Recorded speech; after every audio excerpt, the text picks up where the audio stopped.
Uncertainty, political uncertainty, जो कि ultimately हमारी इकोनॉमिक अनसर्टिनिटी की वजह बन रही है।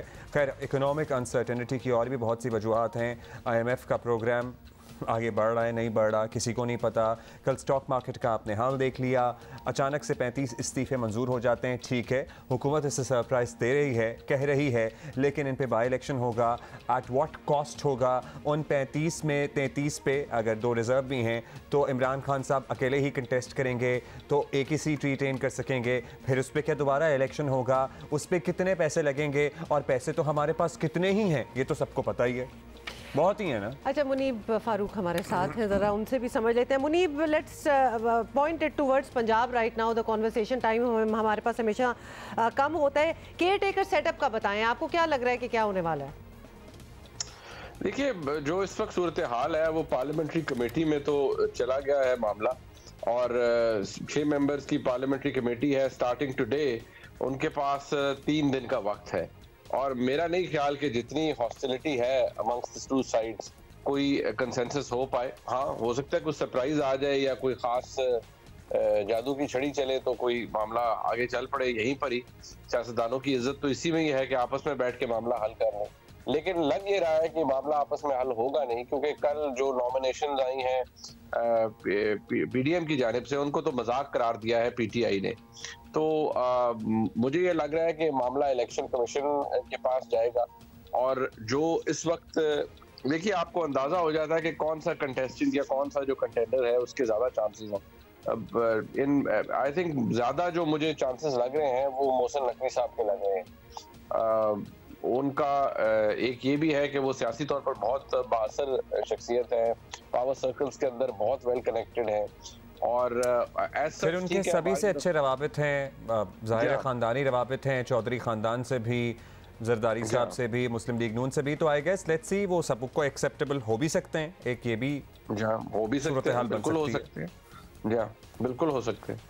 अच्छा जी, ये तो हो जाएगा तय, और ज़्यादा चांसेस मोहसिन नकवी साहब के लग रहे हैं। अब ये बताइएगा कि जो विफाक में चल रहा है, 35 इस्तीफ़े आ गए, उसके बाद उस पर बाई इलेक्शन होंगे। PDM तो कह रही है हम लड़ेंगे नहीं, उधर से इमरान खान साहब ही 33 सीटों पर कंटेस्ट करेंगे।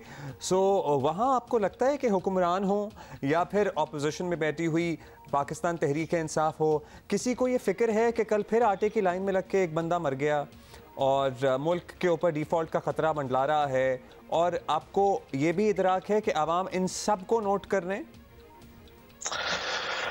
देखिए, अब्दुल्ला और हुमा, आप दोनों बहुत सी चीज़ों को रोज़ डिस्कस करते हैं। अब आई डोंट नो, ये हम शायद सारे बात करते हुए थोड़ा रिपीटेटिव साउंड करते हैं, लेकिन और शायद ये क्लीशे भी बन गया है, लेकिन वाकई आम आदमी का या उसकी तकलीफ का या उसकी जो एगनी है उसका दर्द तो मेरा नहीं ख्याल किसी को होता है। एहसास चले हो कोई कुछ कर पाए या नहीं कर पाए, लेकिन जो यहाँ पर हो रहा है ये तो मतलब सीधा साधा सियासी अपॉर्चुनिज्म है और सियासी पॉइंट स्कोरिंग है। इमरान खान साहब कोशिश कर रहे हैं कि वफाकी हुकूमत अब ना चल सके। अब उन्होंने अपनी 2 असेंबलियां तहलील जो कि कर दी हैं, जो कि शायद some time down the line ऐसा हो कि उससे अंदाजा यही होगा कि नहीं, ये उन्होंने अपने साथ ज्यादती कर दी और मामला शायद सब खराब कर लिए। लेकिन ओवरऑल अगर देखा जाए तो बहुत डिफिकल्ट सिचुएशन है।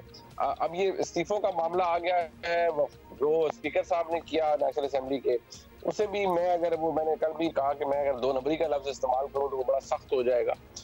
लेकिन मेरे ख्याल में वो भी एक सियासी मफाद परस्ती की एक बड़ी आला मिसाल है। यानी एक दिन आप कहते हैं कि नहीं ये तो इसमें प्रोसीजर ही पूरा अडॉप्ट नहीं किया हुआ, वेरिफिकेशन नहीं हुई, और वन फाइन डे आप 35 लोगों के इस्तीफे मंजूर कर लेते हैं बिकॉज आपको ये लगता है कि इमरान खान साहब या उनकी जमात अगर वापस आए तो they can create a stir in the National Assembly और they can create some problems. तो उन्होंने वो चीज कर दी है। दूसरी साइड पे इमरान खान साहब हैं, उनको भी इस वक्त वो ये होता है ना कि